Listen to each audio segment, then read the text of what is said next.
I went from being a failing student to a world memory champion using techniques they never teach you in school. And it's not too late for you to transform your memory too, because I've seen countless professionals and students use these same methods and apply them for similar results in their studies and their professional careers. Now, most people don't know this, but I grew up as a failing student. I grew up between Karachi, Riyadh, and Dubai, and from when I was a kid, I never really enjoyed the concept of going to school or studying. Memorizing anything felt like an impossible burden, and school felt like a complete waste of time and energy.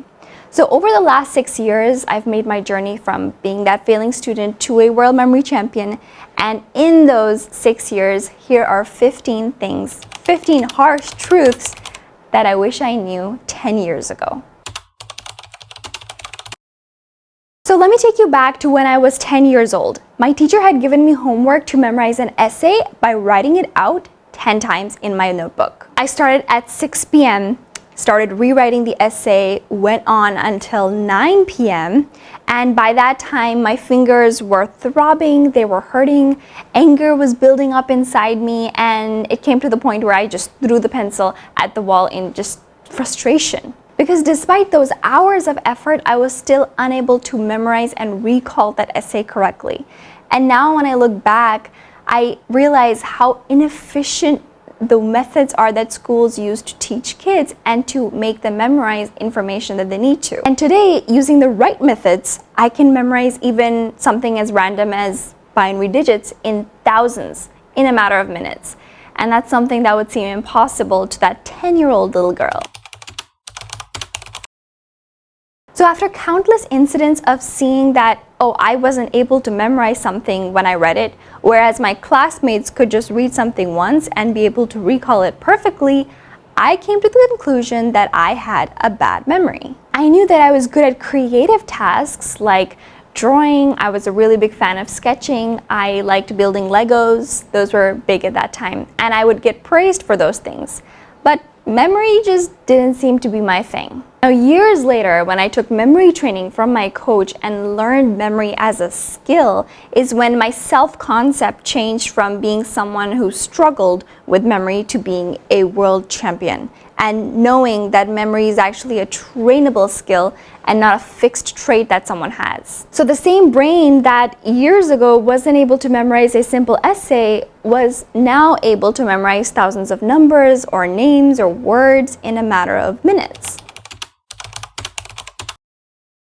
Most students and professionals think that effort is the common denominator with people that succeed, but it's not, because as a young girl, I was putting a lot of effort. I was staying way past my bedtime, my hand was cramping, and I was rewriting that essay over and over again with a lot of effort, but it was just mindless repetition without any strategy, and it led me nowhere. Now compare that to the fact that I was able to complete my O and A levels in a matter of 2 months, which usually takes students 2 years. And that was with a fraction of the effort. Now, I've spoken to so many professionals recently, and I've seen that they're using the equivalent of those rewriting. When I was rewriting the essay, they're using those methods and applying that to their professional life to try to get an upper edge on the people that they work with. But it's too much effort for like zero return. I remember one morning I was getting ready for school. My mom had my hair pulled up in a pony while she simultaneously tried to feed my brother his breakfast. And I called my father and I was like, I just don't want to go to school today. And this wasn't because I was rebelling or I wasn't a good kid. I just knew it, even then as a kid, that the process of learning cannot be so difficult as it is in school. Because at that time, school was just about using these ineffective methods to somehow cram information mindlessly to pass some tests. It was when I learned mind mapping later on and skills like that allowed me to truly, genuinely comprehend the material that I was understanding, break it down in a way that my brain remembers it, and then be able to easily recall it, at the time of my exam or the time of my presentation. Finally experienced what genuine understanding of something feels like, rather than mindlessly cramming something that would evaporate minutes later. I'll never forget when I spent the whole day in my bedroom. I had a whiteboard in front of me and I had a math book with me, and I was trying to study for my exam. And I went through the whole book and I practiced all the things on the board. I tried cramming it, I tried rewriting it. I spent the whole day doing that because the next day I had my exam. But at the end of the day, I just truly in my heart believed and knew that there was something fundamentally wrong with me. Because every time I would read something and try to recall it and recreate that, it wouldn't happen. It wouldn't come out. It's like I never put it there. And so when I was failing in my exams and I was bringing that report card to my parents, I was on the verge of giving up. I was like, this is just not for me. I'm trying so hard, but it's just nothing's working. And it was at that point, soon after that I came across these memory techniques and learned how to memorize, and that just changed everything.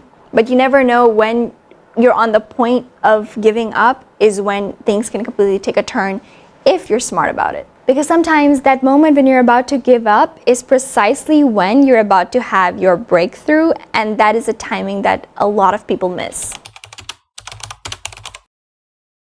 I am constantly surprised by how many people I talk to and they think that I was born with this talent, like I was born with an amazing memory. I wasn't. The truth is, I was a failing student who was struggling to remember anything even with hours of effort. It was later when I trained with my coach, Sania Alam, that she taught me these techniques to be able to not only pass my exams with ease, but also break 2 Guinness World Records in the field of memory. Because what separates memory champions from other people isn't genetics or intelligence. It's a matter of learning the right techniques and applying them, something that most people never learn. And this applies to you no matter what your current abilities, no matter if you're a student or a professional, and no matter your age. Thinking back to my 10-year-old self who was sitting in that dark room with a lamp trying to rewrite the essay over and over again, it was torturous. And now when I think about it, I know that my brain was resisting it, not because it didn't want to memorize that essay, but because it was resisting that inefficient method that I was using. Because our brains aren't designed for rote memorization. They crave pattern recognition, they crave images, colors, and they crave us to be using efficient methods. Because later when I learned the right methods of memorizing, then memorizing far more complex and technical material became so much easier, and in fact, learning went from being a chore to a more enjoyable experience. And so if you feel like your brain is resisting to study or to learn or to memorize, it's not resisting that, it's resisting the inefficient method that you're using. One of my Guinness World Records, I memorized 218 names and faces in a matter of 15 minutes.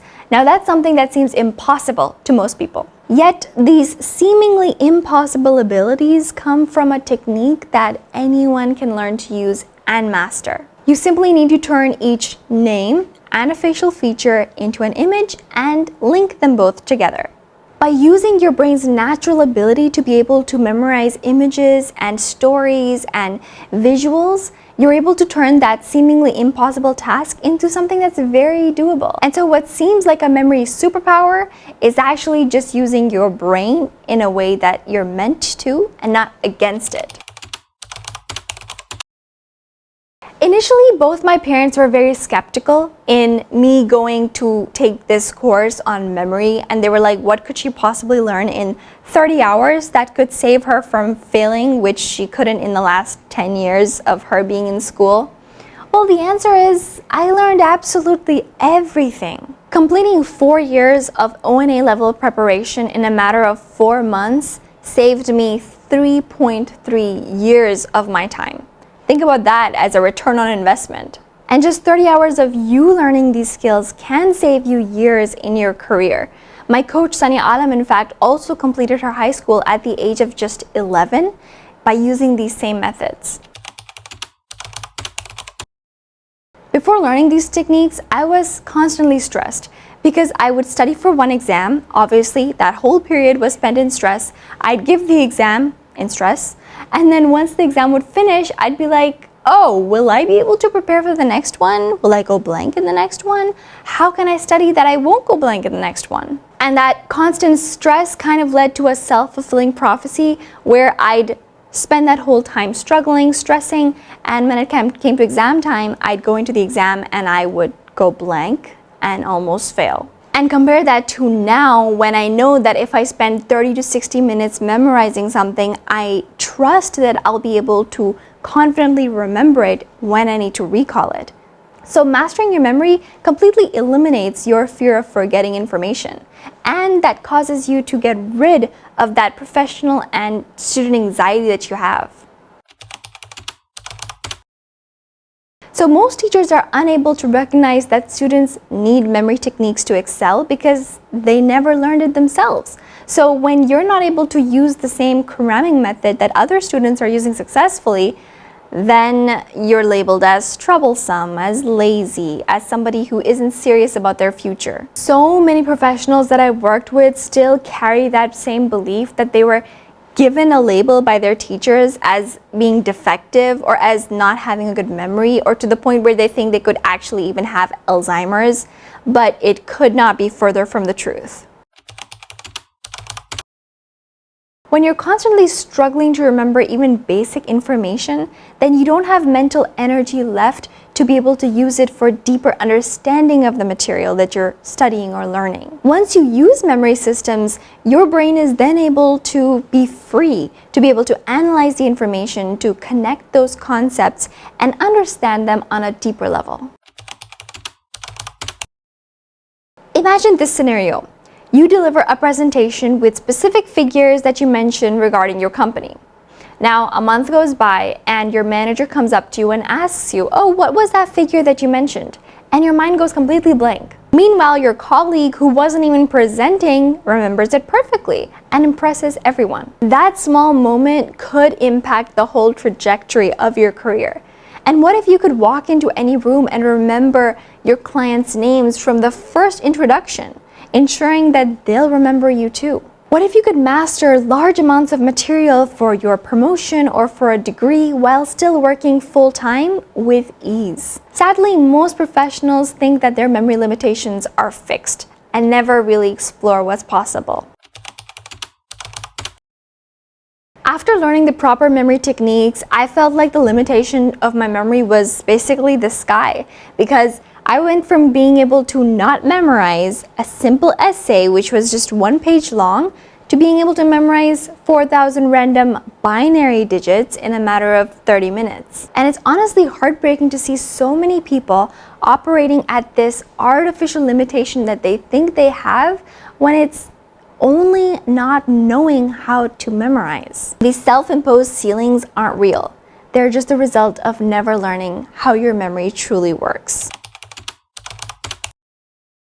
To kind of sum it all up, I've made a journey from being a failing student to someone who went on to win a memory championship, break Guinness World Records, create courses, write a book, and inspire thousands of people. So memory mastery doesn't just improve retention. It fundamentally transforms your relationship with learning and knowledge. Because when remembering information becomes effortless, then learning becomes a joy rather than a burden. I hope that this journey has been insightful for you. I know that this video is a little bit different than what I usually do, where I share a tip with you or where I share how to do something with you.